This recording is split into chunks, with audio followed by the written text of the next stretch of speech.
A cruz é mesmo um símbolo do cristianismo bíblico? O apóstolo Paulo, escrevendo aos Gálatas, no capítulo 3, versículo 13, diz o seguinte: Cristo nos resgatou da maldição da lei, fazendo-se maldição por nós, porque está escrito: maldito todo aquele que for pendurado no madeiro. A representação religiosa ou meramente ilustrativa do cristianismo bíblico, utilizando-se uma cruz romana, induz o observador crédulo ou incrédulo a aceitar uma crendice milenar de um cristianismo paralelo não bíblico, que oculta propositalmente ou ingenuamente a realidade dos fatos históricos e bíblicos. É fato histórico e bíblico que o Senhor Jesus Cristo foi morto em uma cruz romana. Por razões reais, históricas e espirituais óbvias, o que é inadmissível é afirmar-se que a cruz romana é símbolo do cristianismo bíblico. Qualquer que defende essa crendice insere-se em dois ou nos três claros motivos elencados abaixo. Ou é adepto de alguma seita religiosa por herança familiar, ou por adequar-se aos seus procedimentos pecaminosos, ou por desconhecimento histórico, ou por desconhecimento bíblico. Historicamente, Constantino Magno é pai do catolicismo romano. Ele deu início ao catolicismo em 325 d.C., no Concílio de Nicéia, e instituiu a cruz como símbolo de sua nova seita cristã paralela. Ele era adorador do chamado Deus Sol e do deus babilônico conhecido como Tamuz, Baco ou Nimrod, representado pela letra T. Constantino oficializou o Império Romano como cristão, aliado ao paganismo e paralelo ao cristianismo do Senhor Jesus Cristo. A cruz sempre foi utilizada, dentre outros meios, como objeto de vergonha, zombaria, derrota, tortura e extrema crueldade e maldição em pena de morte. O sinal da cruz é uma prática de sinal de morte, portanto nunca poderá proteger alguém de nada.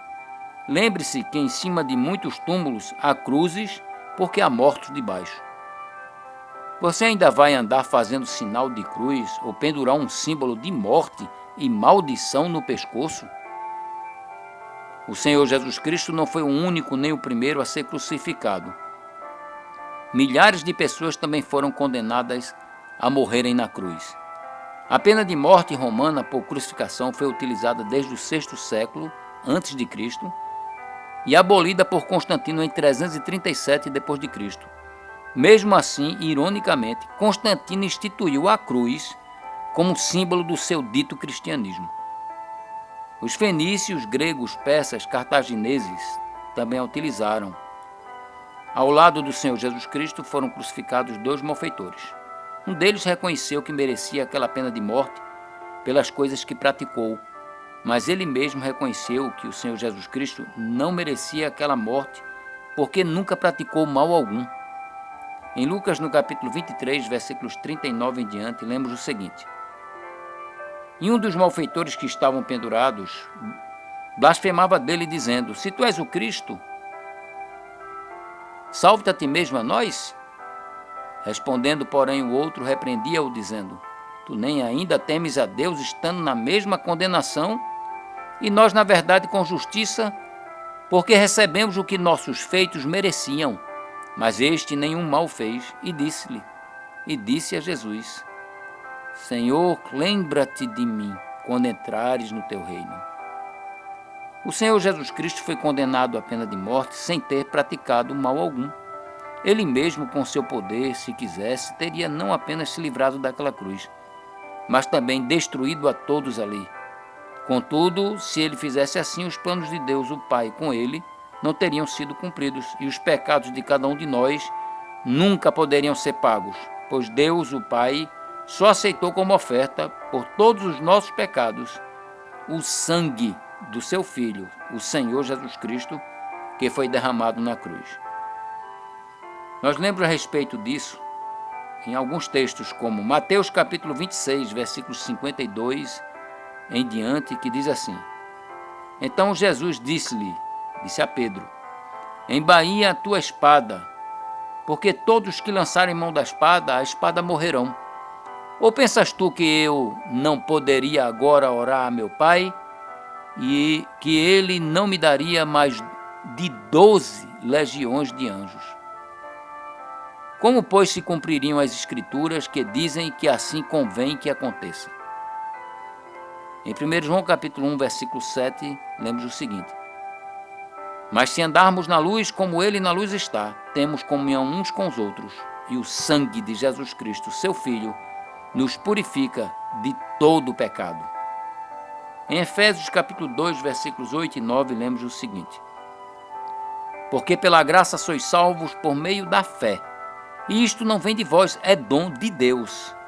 Não vem das obras, para que ninguém se glorie.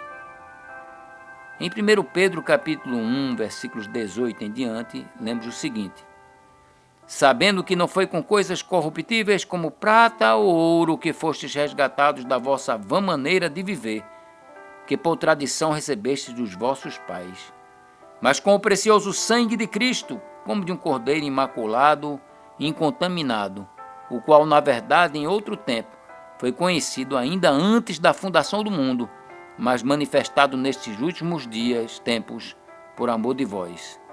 E por ele credes em Deus, que o ressuscitou dentre os mortos, lhe deu glória para que a vossa fé e esperança estivessem em Deus. Isto mesmo.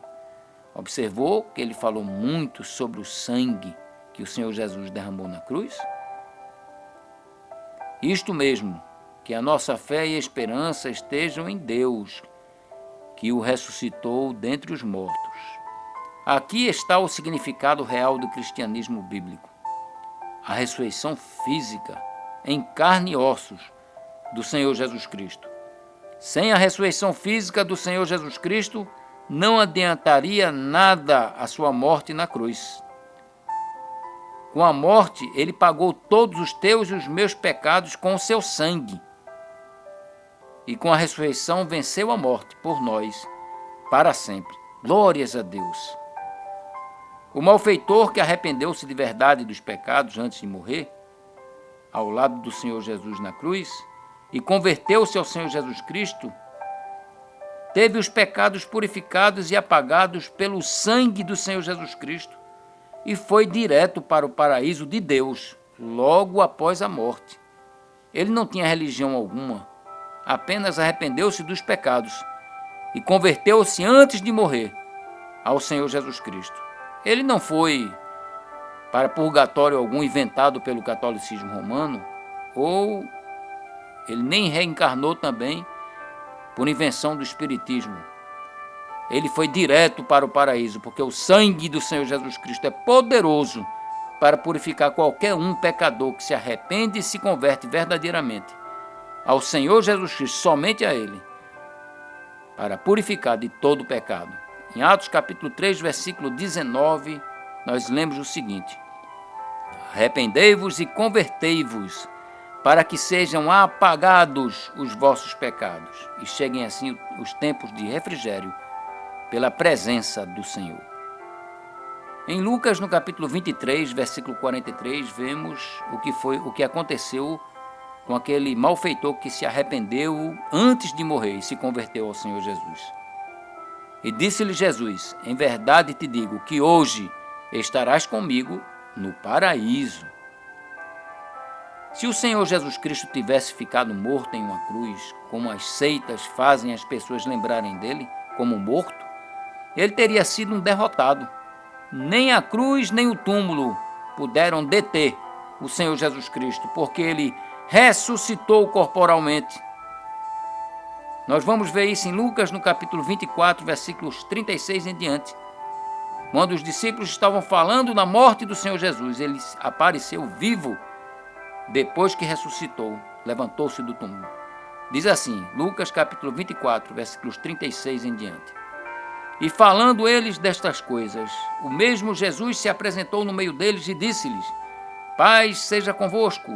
E eles, espantados e atemorizados, pensavam que vinham algum espírito. E ele lhes disse: Por que estáis perturbados? E por que sobem tais pensamentos aos vossos corações?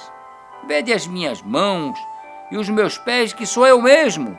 apalpai e me vede, pois um espírito não tem carne nem ossos, como vedes que eu tenho.